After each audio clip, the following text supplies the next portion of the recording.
यहाँ आज मैं आपको न्यूमेरिकल बताने वाला हूँ, जो क्लास दोस्तों 10th यानी कि 11th 12th ये सभी में, या दोस्तों या जो भी कम्पिटिटिव एग्जाम होता है, यानी कि जैसे कि आपको पूछा जाता है ITI या कुछ भी में भी, वैसे न्यूमेरिकल मैं आपको बताने जा रहा हूँ। तो चलिए देखते हैं यहाँ पर न्यूमेरिकल कैसे बनाया जाता है। तो जैसे देखिए दोस्तों, यहाँ पर कह रहा है कि सिद्ध करें कि A+, यहाँ पहले न्यूमेरिकल जो है यह फिजिक्स का है, यह फिजिक्स में दोस्तों ऐसे क्वेश्चन पूछे जाते हैं। तो जैसे कह रहा है यहाँ पर कि A+ रैंकिंग दिया हुआ है B प्लस AB और बराबर में है A+B। अब इसे कैसे सिद्ध करेंगे तो ध्यान दीजिएगा, हम इसे क्या मानते हैं LHS, क्या लिखते हैं LHS, और इसको मान लेते हैं RHS। अगर दोस्तों हम मान लेते हैं तो इससे होता है कि ये हो गया लेफ्ट हैंड साइड और ये हो गया राइट हैंड साइड, यानी कि दोस्तों ये हो गया हमारा बायां पक्ष और ये हो गया दाहिना पक्ष। तो गौर से ध्यान दीजिए, हम लिखेंगे LH से, क्या लेंगे LHS से। अगर LHS से लेते हैं तो हम RHS प्रूफ कर देंगे। तो गौर से ध्यान दीजिएगा दोस्तों, यहाँ पर लिखा हुआ है A+, रैंकिंग दिया हुआ है B और प्लस के AB, है ना इतना। अब इतना है तो हम अब इतना तो ध्यान दे सकते हैं आप कि A है तो A, अब प्लस में ये दोनों में क्या मिला है ये ध्यान दीजिएगा, B मिला है ना, तब B कॉमन ले लेते हैं, तब बचेगा क्या A रैंकिंग यहाँ पर प्लस के A, यही ना बच रहा है। और जब इतना बचेगा दोस्तों, हम जानते हैं कि यहाँ पर इतना बात ध्यान दीजिएगा कि A रैंकिंग और प्लस के A बराबर हमारा होता है 1। क्या होता है, इतना ध्यान देने योग्य बात होता है कि हमारा क्या होता है, इतना बराबर 1 आता है। 1 इतना आएगा तो हम क्या लिखेंगे, यहाँ पर 1 लिखेंगे। तो गौर से ध्यान दीजिएगा, A+B गुने के 1, गुना कीजिए दोस्तों, हमें आ जाएगा A+B, यानी कि RHS जो है प्रूव्ड हो गया। क्या हो गया, RHS जो हो गया ये प्रूव्ड हो गया। तो अगर इतना प्रूव्ड होता है दोस्तों तो हमारा आंसर जो है ये निकल जाता है। अब इसी प्रकार दोस्तों देखेंगे हम अगला मैथ। अगला क्या है तो देखिए, यहाँ पर कह रहा है दूसरा नंबर प्रश्न कह रहा है कि द्विधारी, यहाँ ध्यान दीजिएगा गौर से। दूसरा नंबर कह रहा है कि द्विधारी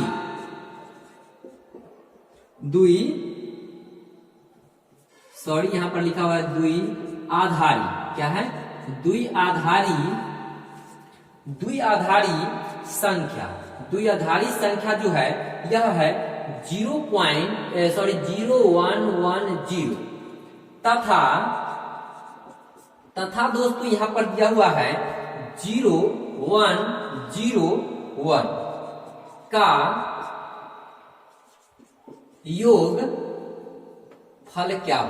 योग फल क्या होगा।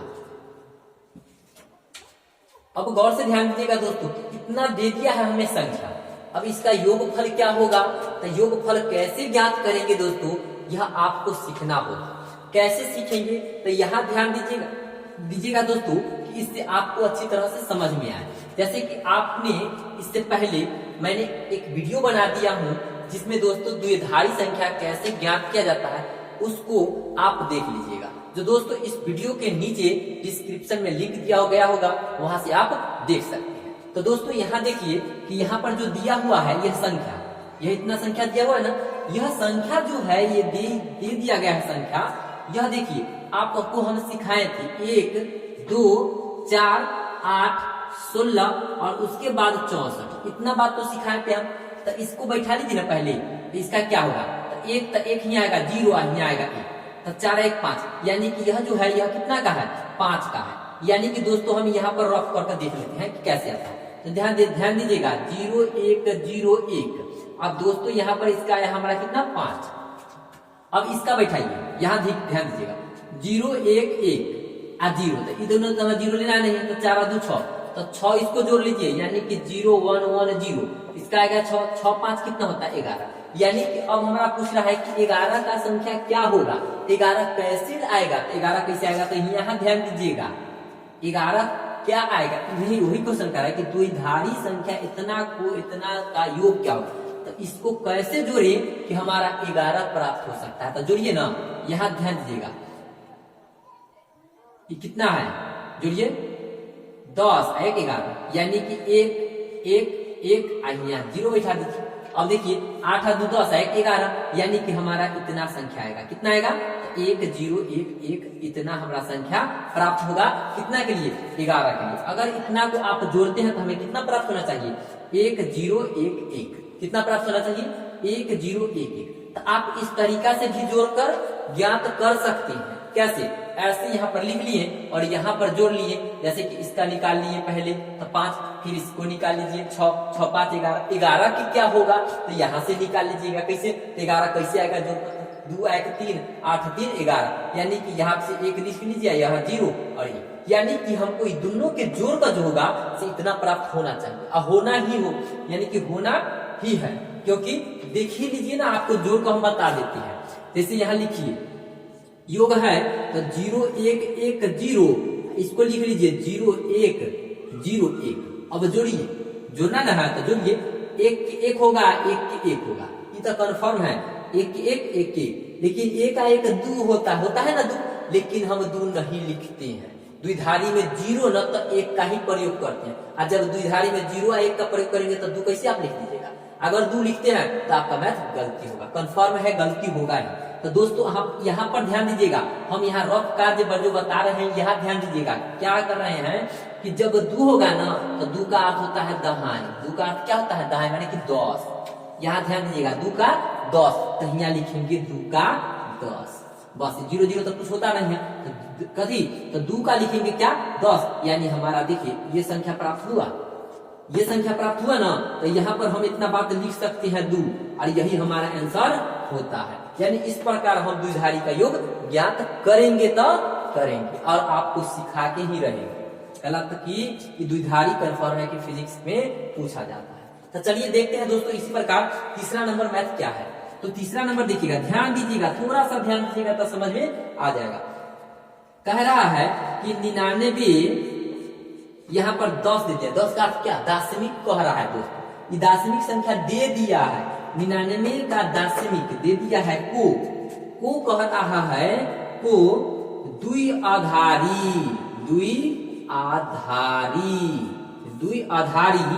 तुलनात्मक, तुल्यनात्मक है दोस्तों, क्या है तुल्यात्मक, तुल्यांक है, तुल्यांक में बदले, क्या करना है तुल्यांक में बदलना। अब कैसे बदलिएगा यही तो आपको समझना है कि आप कैसे ये तुल्यांक, द्विधारी तुल्यांक, यानी कि दोस्तों ऐसे वाला में चेंज करना है, ये जो आप सीखे हैं इसमें चेंज करना है इसको, कितना को तो 99 को, तो 99 को कैसे चेंज करते हैं सीखिएगा ना, तो सीखिए ना, यही तो सिखा ही रहे हैं हम आपको। जैसे देखिए यहाँ 1 2 1 के 2, तो यहाँ 2 दूना 4, 4 दूना 8, 8 दूना 16, और 16 दूना 32, यहाँ सॉरी यहाँ पर 32 होना चाहिए था, और 64 है, तो 16 दूना 32, और 32 दूना क्या होगा 64। अब गौर से ध्यान दीजिए, 99 प्रूफ करना है, कैसे आएगा 99, तो गौर से ध्यान दीजिए ना, 64 में 16 जोड़िए, अगर 64 में 32 जोड़िएगा तो 99 से ज्यादा आएगा कि कम, अरे कम में आता है तो ठीक तो है। तो यहाँ जोड़ लीजिए 99 64 और 32 कितना होता है, 64 और 32 हमारा पूरी जाता है 6 9 96, अल्लाह ना है 99, तो हो गया 96 हो गया, और 3 99, तो 3 99, और डबल ए में 0 डाल दीजिए ना, इतना हो तो गया, ये मैथ तो है, कुछ नहीं करना है। पुराना हमारा कितना है 99, तो 99, तो यहाँ देखिए 64 और कितना है 32, तो 96, यहाँ जब कोई अंक जोड़ना ही नहीं है इसमें, तो 0 0 0, 1 2 और 1 3, 96 और 3 कितना हो गया 96 और 3 99, यानी कि हमारा जो अंक जोड़ का आया हुआ 1, और जो जिस अंक को नहीं जोड़ते हैं उसमें 0 डाल दीजिए, यही हमारा आ गया 99 का दाशमिक संख्या का द्विधारी संख्या जो है 1 1 0 0 1 1, यह हमारा आंसर प्रूफ किया। यानी कि आप इस तरीका से निकाल सकते हैं द्विधारी।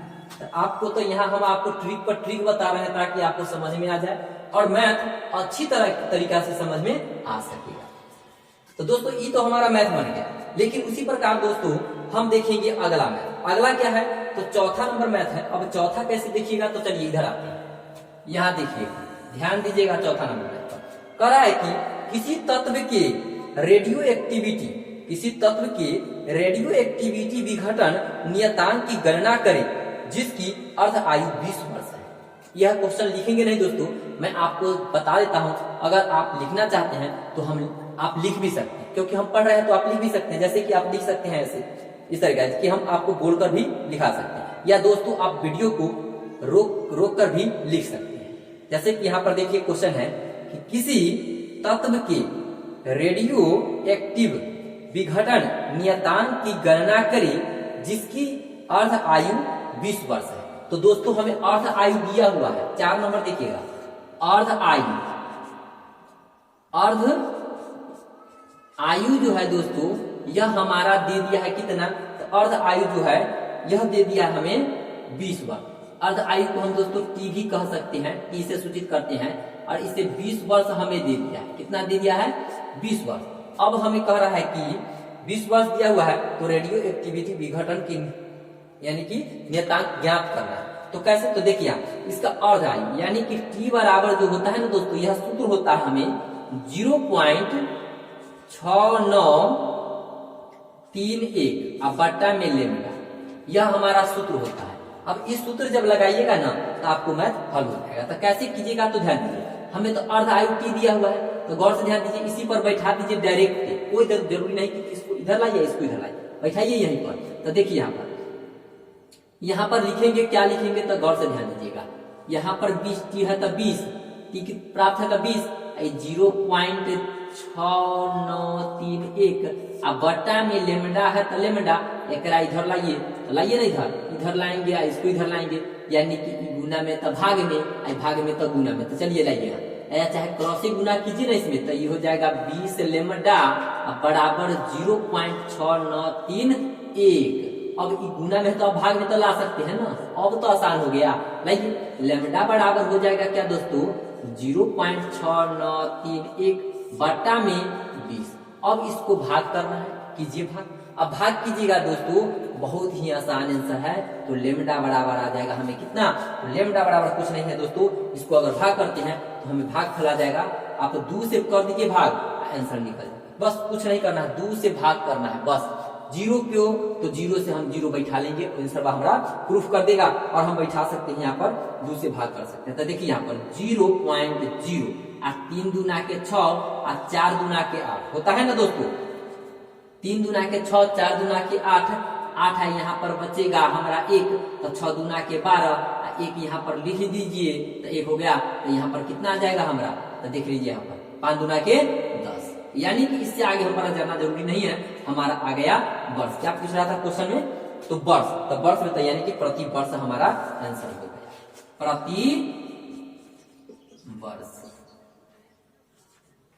यह हमारा इसका आंसर हुआ। किसका, लेमडा बराबर यानी कि हमारा निकल गया रेडियो एक्टिव विघटन का नियतांक, यह इतना आ जाएगा, कितना 0.03465, यह हमारा आंसर है।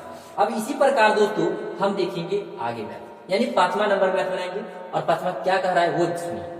तो चलते हैं देखते हैं दोस्तों इसी प्रकार 5वां नंबर मैथ। 5वां क्या कह रहा है ये गौर से ध्यान दीजिएगा दोस्तों, क्वेश्चन समझिएगा, मैथ आसान हो जाएगा।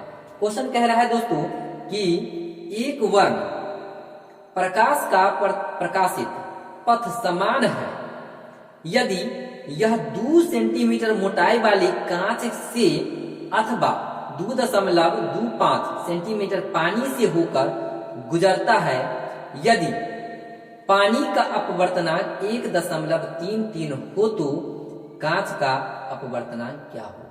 तो कांच का अपवर्तनांक यानी कि दोस्तों हम कांच का अपवर्तनांक को μ1 मानेंगे, और कह रहा है कि एक पानी का अपवर्तनांक, तो एक अपवर्तनांक को हम म्यू मानेंगे, एक अपवर्तनांक को म्यू आयो को μ1। तो गौर से ध्यान दीजिएगा, यहाँ 5वां नंबर जो है यह आप गौर से ध्यान दीजिएगा। तो कह रहा है हमारा सूत्र, पहले ध्यान दीजिएगा, सूत्र होता है हमारा क्या, μx बराबर μ1 गुणे 2, यह हमारा सूत्र होता है।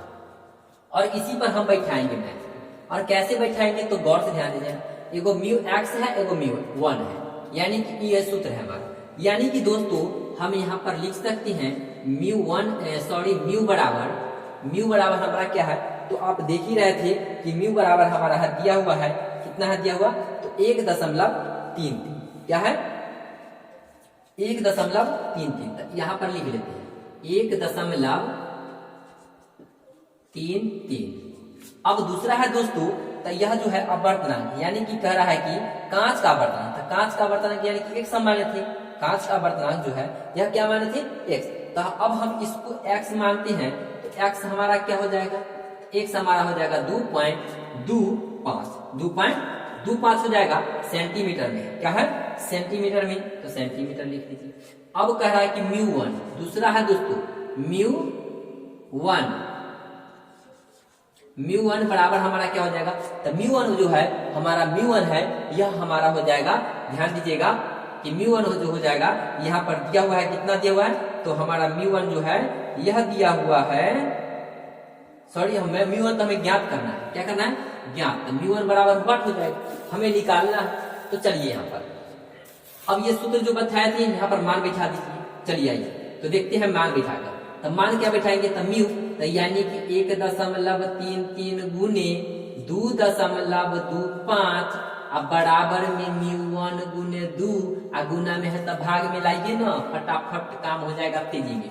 चलिए देखिए यहाँ, तो म्यू1 बराबर गुना में तो भाग में 1.33 गुने 2.5 हो जाएगा, अब बट्टा में हो जाएगा क्या 2, काटिए इसको काट दीजिए, 2 से कटेगा 1.125, इतना तो कर सकता है ना।